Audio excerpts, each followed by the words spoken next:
dhowr qodob oo door ah ayay xafladdu daaran tahay. khaladaad la saxay natiijadoodii, khaladaad dhacay oo sax loo waayay natiijadoodii, iyo maamulkii oo wax iska bedel ku dhaceen. haddaan ku horeeyo maamulka iyo isbedelkiisa, axmed weli ibraahim maxamuud furille oo ahaa guddoomiyaha kooxda xidigaha geeska ahna xubinta ugu shaqada badan leh kooxda. markaan ugu shaqada badan leeyahay intayada calashaan wax samaysaa waa badannay, inta heestaana waa naga badantay, inta wax duubtaa waa badantay, laakiin inta wax tunta ayaa yar. sababtaasaan leeyahay markaa ugu hawl badan oo haddii 20 heesood la qaado 20 nin baa kala qaaday, laakiin nin baa wada tumay. saasuu ugu shaqo batay xubintaasi, iyadoo aan gaadhin muddadii xildhamaadkiisa. xubintii kale ee shaqadaa wadi karaysay oo xasan saleebaan dhuxoox guddoomiyihii isaga ka horreeyaya ayaa si culaysku u yaraado, xilkana cid qaada oo gudan karta loogu helo. halkaasi aan labadaa nin xilka u kala wareejinay. inta kale ma xil gudasho la'a ee waa odayaashii kooxda. qof waliba meel buu ku wanaagsan yahay, qof waliba wax buu qaban karaa, qof waliba bosition uu buuxin karayaa jira. labadaa nin xilka waanu kala wareejinaynaa. mid yeelay baan u odhanayaa, labaduba waa tiirarka waaweyn ay kooxdu ku taagan tahay, waana labadii nin ee aasaaska kooxda lahaa, iyaga iyo fanaaniin kaleba mas-uuliyaddeeda haba lahaadaane. waa lafdhabarta kooxda, waa odayaasha kooxda. soomaalidu waxay tiraahdaa meel qoori isugu timi ma qardoofo weydo. meesha haddii rag isugu yimaado oo qoori isugu timaado waa la isqardoofayaa, waa la isqabanayaa, geesaha la isla gelayaa, waa la kala cadhoonayaa, muddaa la kala maqnaanayaa, haddana waa la isku soo noqonayaa. waa nin iyo qoodh iyo caadadeed. waxbaha la yaabina, waa meel rag isugu yimi. meel rag isugu yimina waxaan wax ka weyn baa ka dhacda. xasan baa maanta guddoomiye kooxda ka ah, loo codeeyey, lagu caloolsanyey, la soo dhoweynayaa, raalli iyo badh aanu ku nahay. intii uu soo taray iyo in ka badan inuu tarayana aanu ognahay.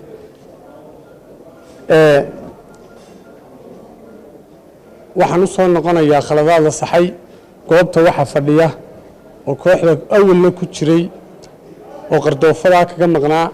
haddana khaladaadka la saxay natiijadoodii maxamed siciid cabdi biike oo goobta fadhiya. waa fanaan wanaagsan, oo qof calool fiican, waa qof calool wanaagsan, waa fanaan wanaagsan. qardoofadaa ragga ayuunbay ka mid tahay maqnaanshihiisu, soo noqoshadiisuna khaladaad la saxay ayuunbay ka mid tahay. khaladaad dhacay oo sax loo waayey baa jira. waxaa jira xubno iyaguna waayey xubinnimadii kooxda iyadoo sabab aan ta kooxda ahayn oo jirto oo loo aaneynaya aanay jirin. laakiin isbedelada kooxda ku dhacay, ka soo horjeedkeeda iyo afkaarta lagu kala duwan yahay, waxaa xubinnimadii ku waayey 3 xubnood oo kooxda ka tirsan. gabadh hodan cabdiraxmaan laydhaah 4 baan u jeedaa, fanaanadii yurub iyo nimcaan cabdiraxmaan xasan. midna cadaawad gaara looma qabo, midna cadho isaga loola jeedayoo gaara looma qabo, iyo nin yuusuf laydhaah yuusuf anad oo isna kooxda ka tirsan. wax ka baxsan xeerka kooxda oo xubinnimada ay ku waayeen ma jirto. wax xeerka kooxda ka baxsan oo qabtayna ma jiro. halkaasina waa khaladaad ka dhacay ee ilaa hadda markii saxa loo waayey jawaabteedii noqotay sidan. koox ahaan waxaa jira xeer qoran oo warqadihiisu gidaarka guriga ee beyska waa xidigaha geeska ku yaalaan, oo marka xasan ku qaldamo xasan qabanaya ومركا أحمد كو قلدما أحمد قبانيا ومركا هبلها أي قلدمان هبلها قبانيا وعد كمل حديري أنا يشرين بلا أمونه هدو حقرون وأي وحميلو يلا يشرو ويدو وحكلوا ميا اسمه عملك يسوع جامنته كوح الحدقاء جيسكو فنك ما بحسنا وكوح فناد وأورجانيزيشن فنك يوحي لا تحلقة كشقية أرمى السياسات شقاكم لها أنت أنا وحن كجب حياه أنا هذا الكيك كوبية كوحهان يشق ذيله مركلة وحن كعلين إياه بلا آدم وهدو ميل السوق جماعته وحلا وضل هذا وانكود ضمبين إياه مكلا هذا الوايو مكلا أفوايو مرق غاربان لك رجعان لآنين ودنك برلمان كوادركتين ودنك ودياشي سيستيل يلا يردي سيو وحوضيالتنا جوابا في عنا دانا الفراس كتمي وددالنا هذا كوحدة waxa lagu soo daray xubno cusub xeerka kooxda fasaxa dhowrkii sanaba mar baa la qaataa waxa lagu xushaa wixii markaa fan ahaan u qurux badan koox ahaanna wax taraya waxa lagu soo daray 6 xubnood waxa kamid ah nin la yiraahdo Xuseen Kaafi oo fanaana nin la yiraahdo Axmed Aarshe oo fanaana nin barwaaqo la yiraahdo fanaanada barwaaqo nin asma la yiraahdo oo fanaanada nin Nugbaad la yiraahdo fanaanada iyo nin Maxamed Yaran la yiraahdo oo nin IT professional kiisa lagu doortay inta markan ka gudbo waxaan ku soo wareejinayaa microphone-ka maamulkii kooxda oo goobta fadhiya ummadda ku xidhan kooxda xidigaha geeska fariin baan farayaa kooxdu waa koox idin jecel kalluunku haddii uu badda waayo dibadda kuma noolaan karo waxa uu noloshiisa ku xidhan tahay biyaha badda fanaanka baddiisu waa dadka hadduu fanaanku dad waayo waa kalluun biyo waayey sida aanu kalluunku badda biyo la'aan ugu noolaan karin ee bariga ugu noolaan karin ayaanu fanaankuna shicib la'aan u noolaan karin abwaanku shicib la'aan u joogi karin musicianku shicib la'aan u joogi karin annaga baddayadii baa tin annaguna waxaanu nahay kalluunkii si wanaagsan heesaha iyaga u ugaadhsada aanu kala magaranaysaa kalgacal fara badan qalbiga isugu hayno annana waa idin jecelnahay kay boogtiisu jacaylka tay waa u xoqaynaa kay boogtiisu wadaniyadda tay waa u xoqaynaa kay boogtiisu nabi ammaanka tay waa u xoqaynaa midun baanan u xoqi karno kay boogtiisu dhaliishatay jawaab uma hayno ilaahayna idinkama dhigo wassalaamu calaykum waraxmatullaah waxaan ku soo wareejinayaa أحمد ولي إبراهيم محمود فرنان كسور الجنية تفضل أحمد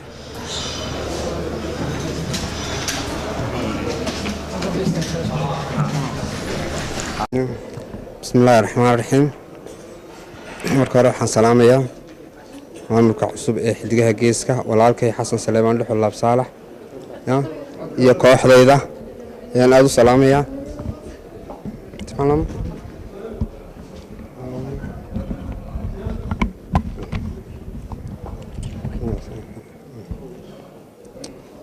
run ahaantii anu hadalkayga waan soo koobayaa waxaan leeyahay kooxdu waa koox ma garanaysaa xeer iyo dastuur iyo kala dambeyn leh jecelna wanaagooga waxna isku hura waxna hal mar wada diida waxna wada qaata marka shir weyn oo ballaaran ayaan galnay run ahaantii waxaan isla qaadanay anoo ahaa guddoomiyihii hore in hawshii aan waday iyo guddoomiinimadii iyo maamulkii ay isqaadan waayeen kabacdi aan codsi soo jeedsaday inaan walaalahay iga aqbalaan in garanaysaa run ahaantiina walaalkii xasan saleemaan dhuxul oo nuga maarmi waayey si guddoominimada ugu wareejiyo ya walaalkeena si fiican buu ila qaatay intuu markii hore aduu aan aad u yar wada hadalnay ka bacdi si fiican bii la qaatay waan ka qabsaday markaasaasi shirkiina oo nagu qabsoomay qodobadii kalena siduu Jeelaani soo sheegay qodobadii kalena siduu Jeelaani sheegay ayay ku fuleen kooxdu waa koox xor ah weeyaan koox siyaasadeed ma aha siyaasad kuma sifowdo waa koox faneed weeyaan oo xor ah adna wax isku doorata adna wax ku wada diida adna wax ku wada doonta marka waxaan idin leeyahay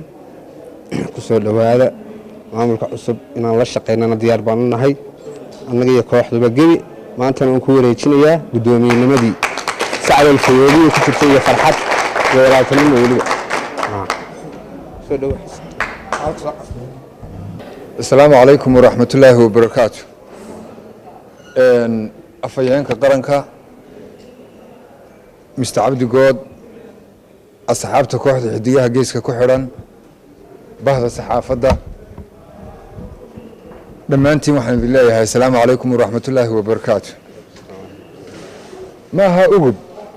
وين بدل ما نقضوين هل كان حديها جيسك كسمية نوع عيدونا بها هذا أنا بعدها اللي جسوا قتيو بعدها اللي جسوا دويو tani kuwaasun bay la mid tahay waana sunne in maamulka xidigaha geesku isbedelo anigu waxaan ahaa guddoomiyihii ugu waqtiga dheeraa xidigaha geesku 4 sano hayay 4 sano hayay 2 sano ayuu xilkaygu markasta maxay haday ansax yahay Axmed Uliyo muddo sanad ku siman hayay ayaan si gaar ah wada hadalay codsigu isagay ka timiday kadibna anoo kooxda eegayana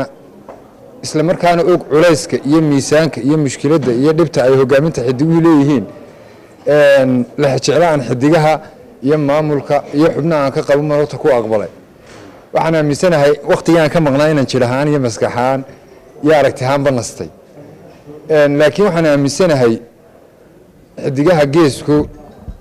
waxa weeye iftiin iyo ilays daaray fanka xirfadaada inaad ku qiimeysnaataa waa muhiim xidigaha geesku inay fankii ku qiimeysnaadaan oo lagu ixtiraamo aad iyo aad baa aniga farxad igu tahay waxaana soo jeedinayaa in si loo xasuusto loo xuso ay halkaa dadaal ka sii wadaan bini aadamka ilaahay abuuray caqabadaha iyo mushkiladuhu waxay ka mid yihiin waxyaabaha had iyo jeer yimaada waxaa ka muhiimsan caqabada inay timaado aad xaliso inaad cashar ka barato hadday dadku meel wada joogaan waa la isqabanayaa hadday dadku meel joogaan waa la iska hor imanayaa hadday dadku meel joogaan waa la wada hadlayaa waxa la isu hayo waxa ka weyn waxa la isu yahay maxamed siciid cabdi biike wuxuu ka mid yahay xubnihii kooxda xidigaha geeska ku jiray maantana wuu fadhiyaa waxa laga yaabaa 10 bilood ka horna in kooxda maxaa laga saaray markaanu xeerka eegnay tanaasulaadkaanu eegnay ayuu ku soo noqday xeerka xidigaha geeska ka baawar weyn ama ka awood weyn xeerka xubnaha laftigooda anay hadaa xubnaha hayaan hadal badanna halkan ka yiraahdo maanta uguma talagelin iguma cusbo kulli maamulka xidigaha geesku baa saxaafadda waxaan leeyahay inta badan kelmad baan doonayaa in la buunbuuniyo oo maxay dadka aan doonayeen si direct u sheego waxa dadka muhmal iyo madow kaga jira xidigaha geesku ciideeyeen ana idin leeyahay qora xidigaha geesku waa reer Soomaaliland laabsaale xooyid inta oran lahaydeen in makaan idin leeyahay waxayna walaaleeyay dadka Soomaaliyeed afka waanu in xurmeynaa waanu idin xiiseynaa ixtiraam iyo qadarin baanu idin haynaa laakiin meeshaanu ka soo jeedno inaanu noqono haddaad u qaadanaysaa in xasan dhuxul cunsuri yahay in makaan idin leeyahay xidigaha geesku waa reer Soomaaliland wassalaamu calaykum waraxmatullaahi wabarakaatuh gaarana waana dadkii soo wada aasaasayna waana mursal iyo khadriya halkan kamida Axmed Wali aniga iga dulqaad badan xidigaha geeska la isku ma hayn karo maamul iyo muusik intaasoo dhan buu garsooro u yahay haddana maxay inuu maamulkii noqdaa aad iyo aad waa nin adkeysigeeda lahaa culayska uu dareemay nin la dareensan baan ahaa hadduu culays ugu dhaciyo hadduu ku dhaco kolba kaayaga uu ku dhaco waa kii kale xidigaha geeska kelmadda ugu dambaysa leeyahay waxa weeye inta aad wada jirtaan ee aad wadar tihiin ayaad hadalhayn iyo dacaayado iyo dhaliilo intaba helaysaan qof waliba intuu dadka ka tilmaaman yahay ayuu dheer yahay marka idinka laftigiina saxaafadoo saaxiibada ila jooga haddaad aragtaan inay waxoogaa idin xageynayaan macnaheedu ma aha inay idin necab yihiin waa saamayntiina asalaamu calaykum waraxmat ullahi wabarakaatu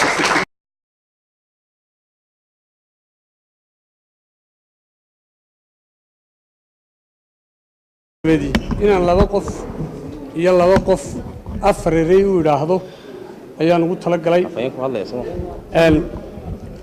mudnaantaydana waa igu gaar mudnaan kooxeedna waa ugu gaar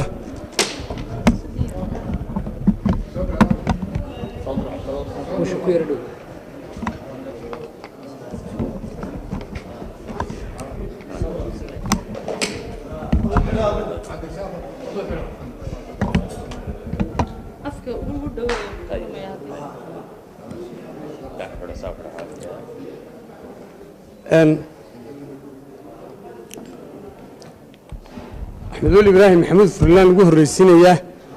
mar horena waan idin sheegay wuxuu tumaa muusiga doona wuxuu leeyahay dabeecadii qaadka lahayd waxa laga yaabaa anu haddaan tumi lahaa in wax laga intaan neerfiso mid iga caydaysiiyaan ku xumayn la doona mid joog laan tumi lahaa haddaan doono mid xasan saleebaan dhuxul laydhaa ayaan isna erey u odhanayaa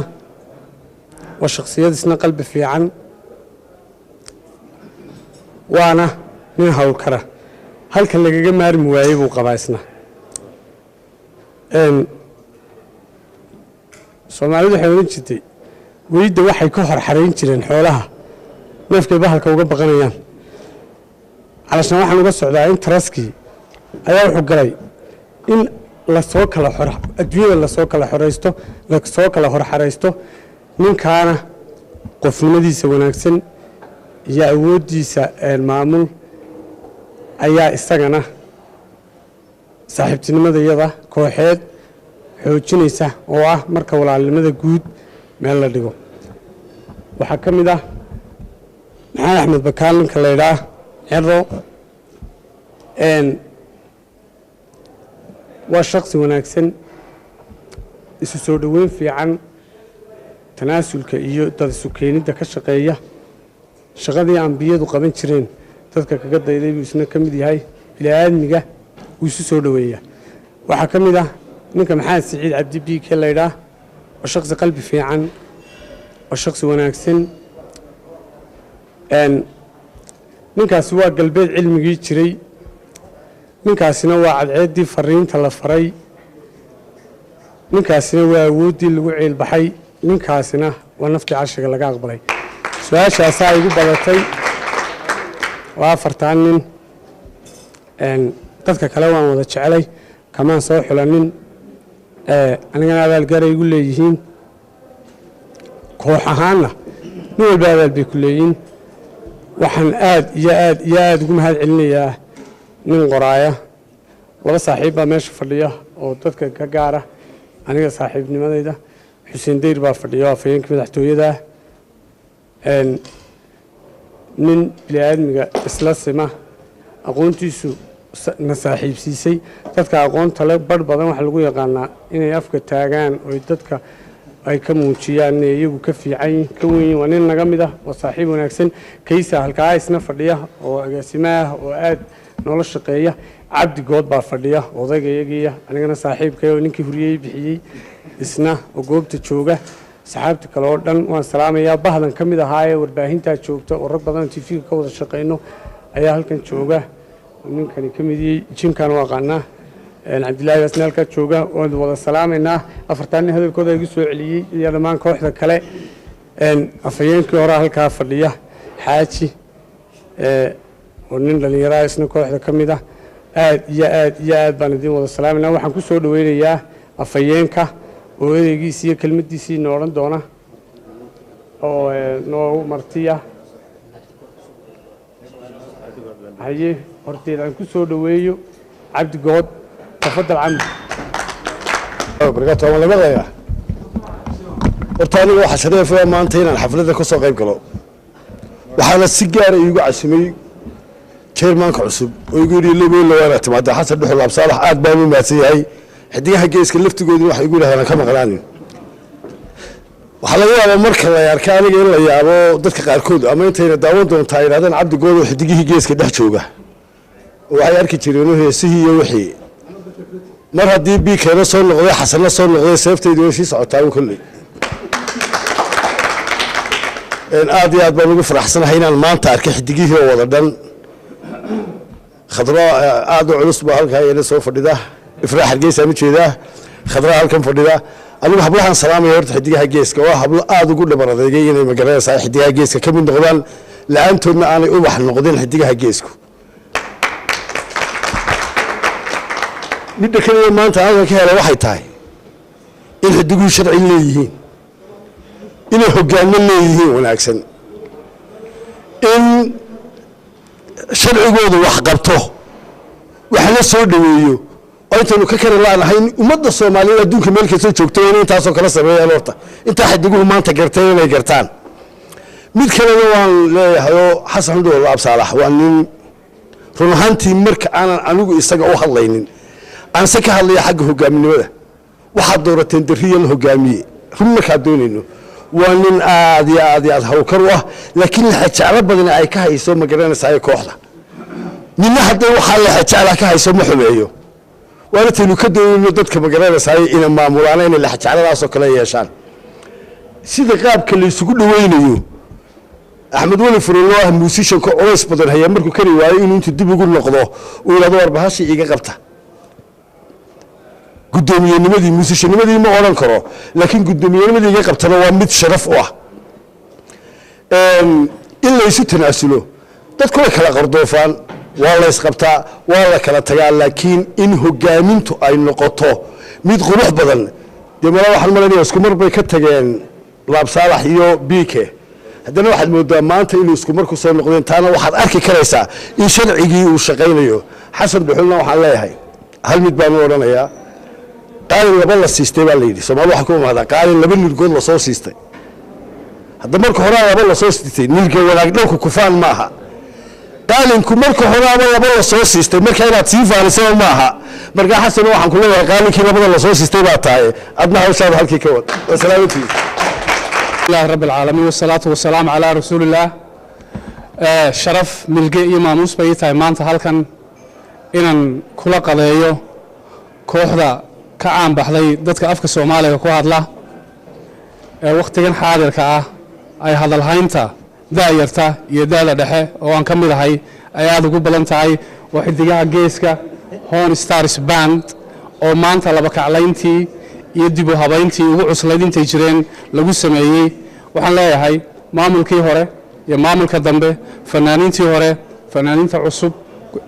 dhammaantiinba wada soo dhaweynayaa wadajirka iyo isku tiirsanida ayaa dad ku tihiin wadajirka iyo isku tiirsanida ayaa qaranka ku matashaan wadajirka iyo isku tiirsanida iyo isfahanka ayaa afka iyo hidaha iyo dhaqanka inaga dhaxeeya ummadda afka Soomaaliya ku hadasha aad ku matashaan haddii aad kala biiqbiiqdaan ama aad kala tafaraaruqdaan ogsoonow magacan idinkaa samaystay magaca xidigaha geesku waa magac caan baxay sida magacyada adduunyadu uu noqdo marketing trademark ayuu waxa xidigaha geesku uu yahay magac caan baxay saas daraadeed magacu wuxuu mudan sharaf iyo maamuus iyo milgeyn la dhawro idinka ayaa milgaha magacaasi dhawri kara waxaan leeyahay mar labaad ku soo dhaw xasan dhuxul absaalax hogaankii kooxda saaxiibkay maxamed saciid cabdi BK isna waxaan leeyahay nagamaad maqnayna waad noo maqnayd kooxdu waa kooxdaadii adiga iyo intii aad matasho iyo intii fankaaga iyo heesaaga ku abtirsataaba waxay ku yaqaanaan wali maxamed cabdi BK oo kamida xidigaha geeska oo lagu soo dhaweynayaa waxaan leeyahay qarankan wuxuu idin hayaa abaal waxa weeyaan kooxdu maaha koox siyaasadeed siyaasadda xor baad ka tihiin xisbina uma xaglisaan xisbina kama xaglisaan qarannimadu waxa weeye waa hu iyo hoy ummadoo dhan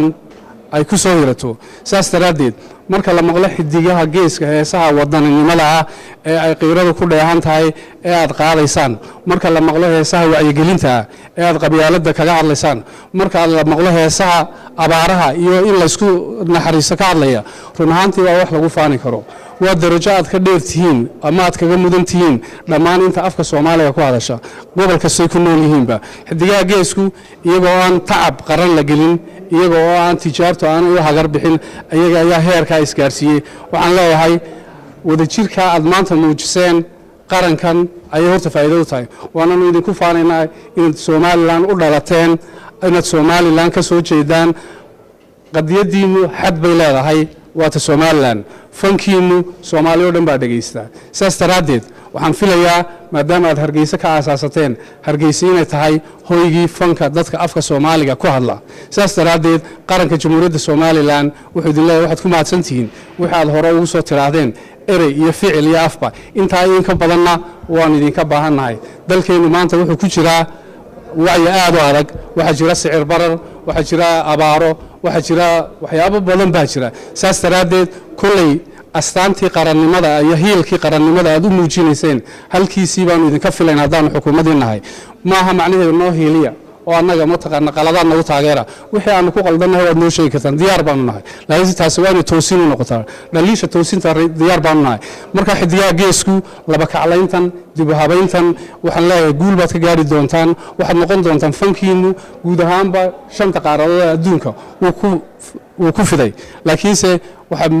isuwanaanta wadajirka iskaashiga sidaa aad tihiin ayaa waxaad ku tihiin ummad iyo dastuur koox dastuur leh kala dambayn leh hoggaan leh waanaan idinku hambalyaynayaa dhallinyarta cusub ee fanaaniinta ah ee taalentka ah waxaan leeyahay ku soo dhowaada horumarka aad hiigsanaysaan waxaan ilaahay ka rajaynayaa inuu noqdo midaad ka midha dhalisaan waxaad abuuran kartaan tiyaataro waxaad abuuran kartaan tiifiyo waxaad abuuran kartaan shooyo idinka ayaa intiiba haysa waxaad leedihiin musician waxaad leedihiin halabuur baad leedihiin waxaad leedihiin heesaa baad leedihiin gabdho iyo wiilalba saas daraaddeed xidigaha geesku waa astaan qaran ninkii u haysta dhayilow waa astaan qaran astaanta qarankuna waxaa muhiima in la dhowro saas daraaddeed waan idiin ducaynayaa ilaahayna ha idinku rabgalo wasalaamu calaykum waraxmat ullahi wabarakatu